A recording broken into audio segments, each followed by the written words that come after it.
We're so excited to announce the launch of the Prism Bible app on January 1st, 2024. If you're looking for a new Bible learning experience, we'd love for you to download the beta of our new app. It's available for both iOS and Android, and free for a limited time. Check out the Prism Bible app today.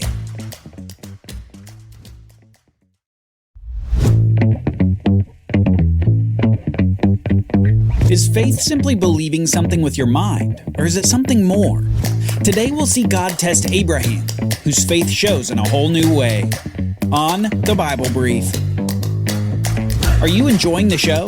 Are you learning something as you listen?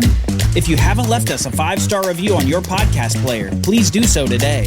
Your review will help others discover the show.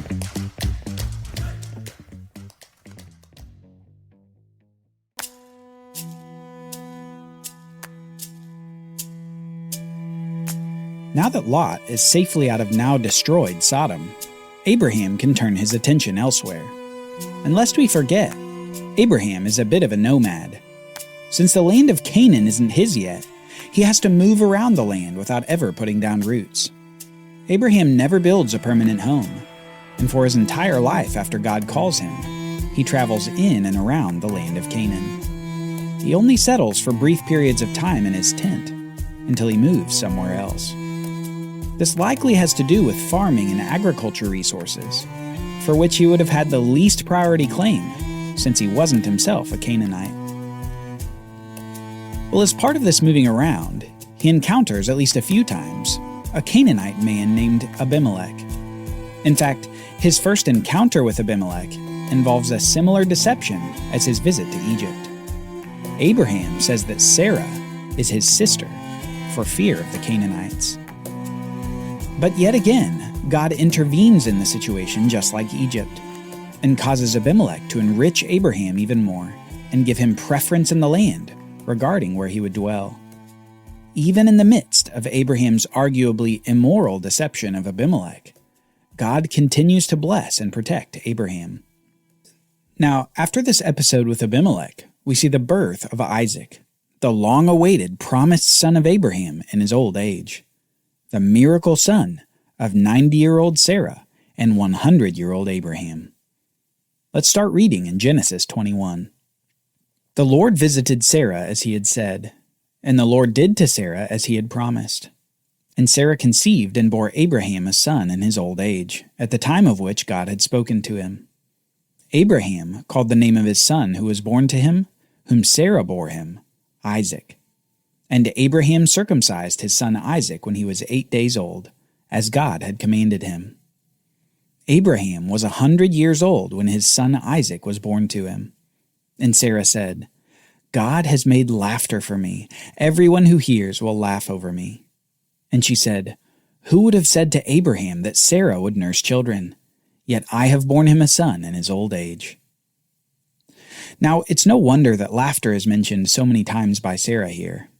And if you think about it, it is kind of comical. Sarah and Abraham are old, and yet they have a newborn baby named Isaac. And do you remember how Abraham and Sarah reacted when they heard the news that they would have a baby? Each of them laughed too. And as if to capture that theme, God even communicated that the baby's name would be Isaac, meaning laughter. Notice something else, though, about what Abraham does after this son of promise is born. He circumcises him on the 8th day as a sign of the covenant that God made with Abraham that's going to be passed down through Isaac. Remember, God had said, I will make my covenant with Isaac. Let's keep reading. And the child grew and was weaned, and Abraham made a great feast on the day that Isaac was weaned. But Sarah saw the son of Hagar the Egyptian, whom she had borne to Abraham, laughing. So she said to Abraham, Cast out this slave woman with her son, for the son of this slave woman shall not be heir with my son Isaac. And the thing was very displeasing to Abraham on account of his son. Many months after Isaac's birth, on the great festal occasion where Isaac was weaned, there's one more piece of laughter in this story, and it doesn't seem like it was happy laughter. Instead, it was mocking. Ishmael upsets Sarah at this feast, and the joyous occasion turns stern. Sarah wants to cast Hagar and Ishmael out of the house, now. A request saddening to Abraham, given his love for his son by Hagar. But then God speaks to Abraham in this situation. God said to Abraham, "Be not displeased because of the boy and because of your slave woman. Whatever Sarah says to you, do as she tells you, for through Isaac shall your offspring be named. And I will make a nation of the son of the slave woman also, because he is your offspring." So Abraham rose early in the morning, and took bread and a skin of water and gave it to Hagar, putting it on her shoulder, along with the child, and sent her away. And she departed and wandered in the wilderness of Beersheba. While it may seem that God allows Abraham to banish Hagar and Ishmael into the wilderness with no protection or provision, God yet takes care of them even in that wilderness. Just as God saw Hagar and Ishmael when they were initially cast out almost 14 years prior, God saw them even now. And we see God provide them with water and hope for a future. Eventually, we see that Hagar makes her way back to Egypt and finds a wife for Ishmael. God's promise to make Ishmael into a nation begins to bear fruit. Now, with Abraham's firstborn Ishmael out of the household, you can imagine all of Abraham's energy now being poured into Isaac, the son of the promise. It would be through Isaac that the Abrahamic covenant would see continued fruition. It would be through Isaac that Abraham's offspring would come to possess the land, and eventually it would be through Isaac that a seed would come to bless all the nations of the world. Imagine Abraham looking at his son every day, the son on whom all of God's promises depended, and all of Abraham's faith found fruit. Imagine the love that grew in his heart for this boy. The first time he looked up at Abraham and said, "Daddy." The first time Abraham showed him how to put up a tent.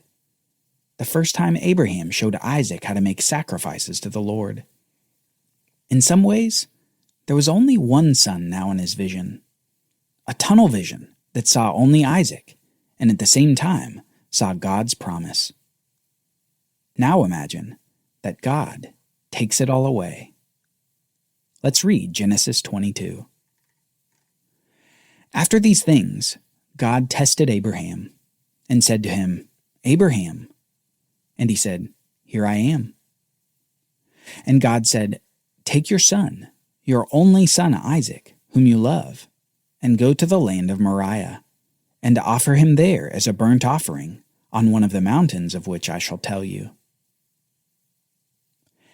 If Abraham ever wished that he were back in the land of his fathers, away from the land of Canaan and away from God's promises, this might have been it. He'd spent well over 30 years faithfully following God in an unknown land, among an unknown people, fighting battles not his own, looking for promises that always seemed far away. Until finally, God gave him Isaac. And now what does God want him to do? Isaac as a burnt offering? Isaac? Yet Abraham's response is not words of anguish. Instead, it's the silence of obedience. So Abraham rose early in the morning, saddled his donkey, and took 2 of his young men with him and his son Isaac. And he cut the wood for the burnt offering, and arose and went to the place of which God had told him. Did you notice that it said Abraham left early the next morning? It's difficult to comprehend how one could leave early to sacrifice a son whom you love. It's difficult to think about Abraham cutting the wood himself, on which his son would burn. And it's difficult to think that with each step he took toward Moriah, it was a step that he could have run in the other direction. But still Abraham continued. The Bible doesn't give us a lot of what's going on in Abraham's head on this journey to Moriah. It doesn't say if he was in constant prayer. It doesn't say if he's in somber silence. Instead, it leaves things to our imagination. Perhaps in some way to put the reader in Abraham's shoes. Perhaps to put the reader in Isaac's shoes. But soon they arrive at their destination. On the 3rd day, Abraham lifted up his eyes and saw the place from afar. Then Abraham said to his young men, "Stay here with the donkey. I and the boy will go over there and worship, and come again to you." And Abraham took the wood of the burnt offering, and laid it on his son Isaac. And he took in his hand the fire and the knife. So they went both of them together. As they arrive at the mountain which God had identified, it's difficult to understand the words Abraham speaks to the servants who accompanied them. He speaks as though Isaac will return, even though his mission is the death of Isaac as a burnt offering. Perhaps even more difficult, however, is picturing Isaac carrying the wood on which he will burn, as Abraham lays it on his back, as if Isaac is a beast of burden. All this while Abraham carries the very items to spill the blood of his son, the knife and the fire. And Isaac said to his father Abraham, "My father." And he said, "Here I am, my son." He said, "Behold the fire and the wood, but where's the lamb for a burnt offering?" Abraham said, "God will provide for himself the lamb for a burnt offering, my son." So they went both of them together. You can picture Abraham just trying to hold it together at this point, his hands trembling and sweating as his son asks him a question he perhaps didn't want to answer. Isaac had sacrificed with Abraham before. He knew that an animal was required to make a sacrifice to God. And for Isaac, it's the most innocent question. But for Abraham, it's a blow to the heart. But just as Abraham's obedience is surprising, so is his response. God will provide for himself the lamb for a burnt offering, my son. Finally, they come to the spot. Isaac has carried the wood up the mountain with his elderly father, innocently looking for the animal that they will sacrifice. All the while, Abraham has been looking at the sacrifice the whole time. His son, his only son, whom he loves.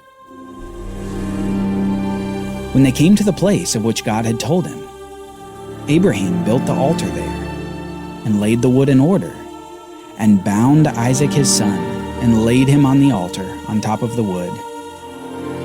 Then Abraham reached out his hand and took the knife.